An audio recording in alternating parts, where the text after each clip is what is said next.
I knew it was dangerous the moment I realized I was waiting for him to look at me. Not touch me, not speak to me. Just look at me slowly, deliberately, like he was deciding whether I still belonged to myself. That should have been the moment I walked away. Instead, I leaned closer. I moved to Blackwood because I wanted anonymity. That's what I told myself. A place where no one knew my history, my marriage, the quiet unraveling that came after. Blackwood was a small town in northern Pennsylvania, folded between forest and river. The kind of place that smelled like wet leaves and old paper. People noticed strangers, but they didn't ask questions. They just watched long enough to decide whether you were worth remembering. I rented a second-floor apartment in a brick building that used to be a boarding house. Long hallways, high ceilings, doors that closed too softly, like they were trying not to wake something. At night, sound carried in strange ways. Footsteps felt closer than they should have been. Breathing lingered where no one stood. The first night, I slept with the lights on. The second night, I dreamed someone was standing outside my bedroom door. Not knocking, not trying to get in, just breathing, quietly, patiently, like they knew I'd wake eventually. That was before I met him. His name was Adrian. I met him 3 days after I moved in. I was fumbling with my keys in the hallway, balancing a paper bag of groceries against my hip, when I felt it, that subtle pressure of someone standing too close behind me. Not touching, just close enough that I felt warmth before I turned around. "I wouldn't use that lock," he said softly. His voice was calm, unhurried, like he'd been there a while. I turned. My heart was already racing. He stood just inside my personal space, tall, composed, his expression unreadable. He didn't apologize for startling me. He didn't step back either. "It sticks," he added. "You'll think it's closed when it isn't." I asked how he knew. He smiled, not friendly, not cruel, just knowing. I noticed things. Something about the way he said it tightened my skin. I unlocked my door quickly, muttered thanks, and stepped inside. When I turned back, he was already walking away, his footsteps unhurried, fading down the hallway like he'd never been there at all. That night, I checked the lock 3 times. It still didn't feel closed. Adrian didn't appear every day. That was part of it. When he did, it felt intentional, like he understood exactly how long absence could stretch before it became uncomfortable. He showed up when I was carrying groceries, when I paced the courtyard late at night because sleep wouldn't come, when I lingered by the mailboxes pretending I wasn't waiting. He never asked for my number, never invited me anywhere. He spoke like time wasn't an issue. "You're restless," he said one evening near the dead fountain in the courtyard. The basin was dry and cracked, but I could hear water anyway, slow, echoing, like it was dripping somewhere underground. I asked how he knew. "You keep coming outside," he said. "People who are at peace don't do that." I should have argued. Instead, I felt seen. That was the first dangerous thing. The second was how close he stood when he talked to me, not touching, never touching, but close enough that I felt his breath shift when I inhaled. He spoke quietly, forcing me to lean in. And every time I did, my body reacted before my mind could intervene, pulse quickening, heat spreading low and slow under my skin. "You're careful," he told me once, "but not with the right things." "What does that mean?" I asked. His eyes lingered on my mouth before returning to mine. "It means you protect yourself from the wrong dangers." I laughed, breathless. "You talk like you already know me." He didn't deny it. "You tell me things without realizing it," he said. "Everyone does." That night, I dreamed of his voice whispering my name. Not urgently, not softly, like a statement, like ownership. I woke with my sheets cold and my body warm, alert, aching in a way that felt intimate and wrong. I told myself it was attraction. I was wrong. The first time he almost touched me, it felt deliberate.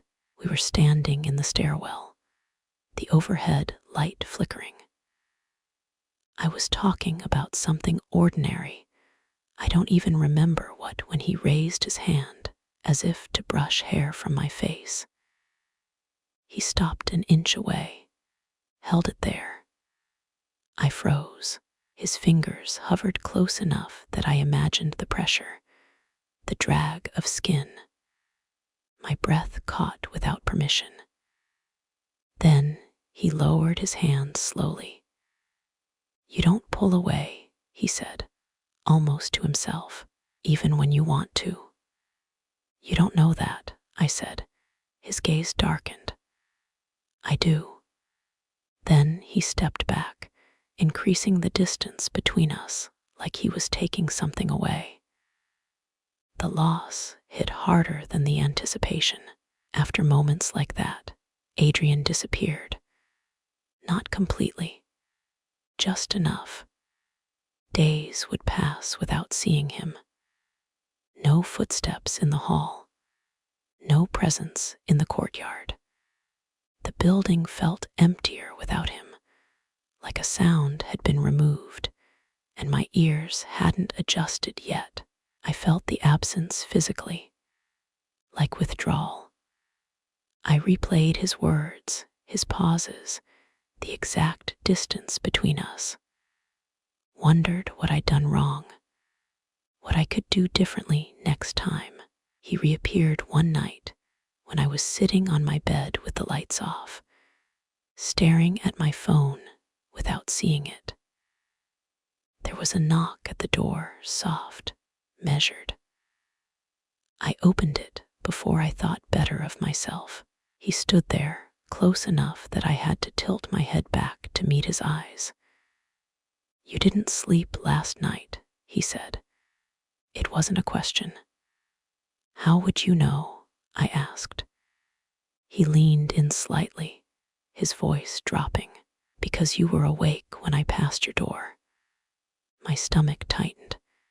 "You were outside my apartment." "Not outside," he said calmly. "Near it." I should have closed the door. Instead, I stepped aside and let him in. He didn't cross the threshold immediately. He waited, watching my face, like he was checking whether I understood what I was offering. Then he entered. The air in my apartment felt colder with him inside. Shadows seemed heavier, like they were listening. "You should lock it," he said. I did. The click echoed too loudly. That night, we didn't touch. We sat across from each other in silence, close enough that the space between us felt charged. He asked questions about my childhood, my marriage, the things I never said out loud. He listened like he was cataloging me. When I hesitated, he waited. When I spoke, he remembered. At some point, I realized he knew things I was certain I hadn't told him. "You mentioned it before," he said when I confronted him. "I don't remember that." He smiled faintly. "You don't remember a lot of things." The town began to feel different. People avoided the building. Conversations cut short when I mentioned where I lived. A woman at the grocery store went pale when I told her my address. "Be careful," she said quickly, then turned away. When I asked Adrian about it, he tilted his head.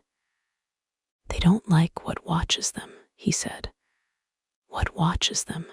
His eyes held mine. "You're asking the wrong question."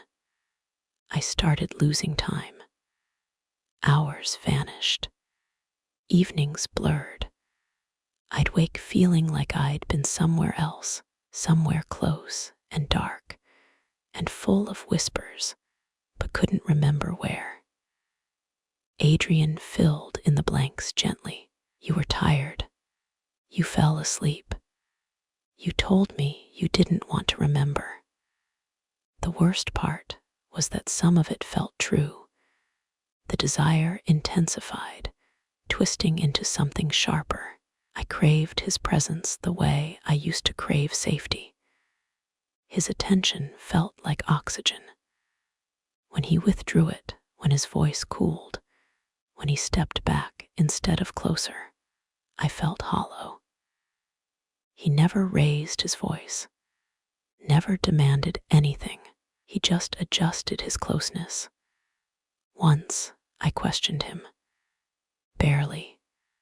I pushed back on something he said about my past. The warmth vanished instantly.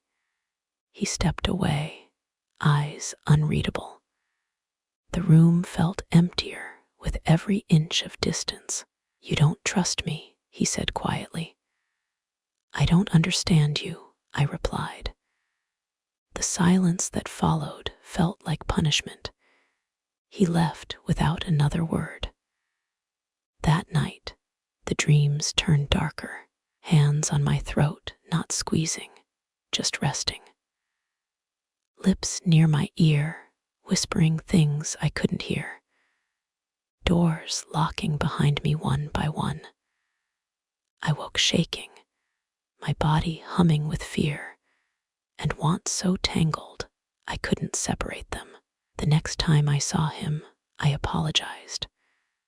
I hated myself for it. He accepted it with a slow nod, stepping closer again. Warmth returning like a reward. That was when I understood something terrible. Desire wasn't the danger. The danger was how easily it trained me. The final truth came in the basement. I found an old newspaper in a storage box, yellowed, brittle. The headline mentioned disappearances. Tenants, years apart. Always the same building, always described the same way, withdrawn, obsessed, changed. One name appeared more than once. Adrian. I confronted him that night. "You've been here for decades," I said. "You don't age. You don't leave." He didn't deny it. "You came back," he said. "I've never been here before." His gaze softened. "You don't remember the first time." And suddenly I did. Fragments. A younger version of myself.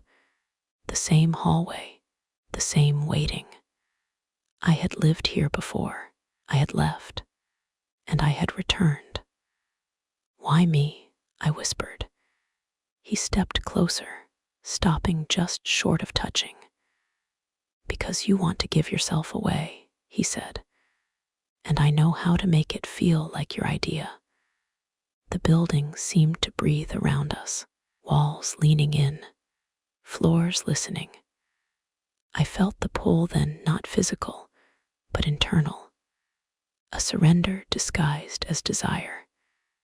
Now, when I lie awake at night, I feel him near, sometimes beside me, sometimes just watching.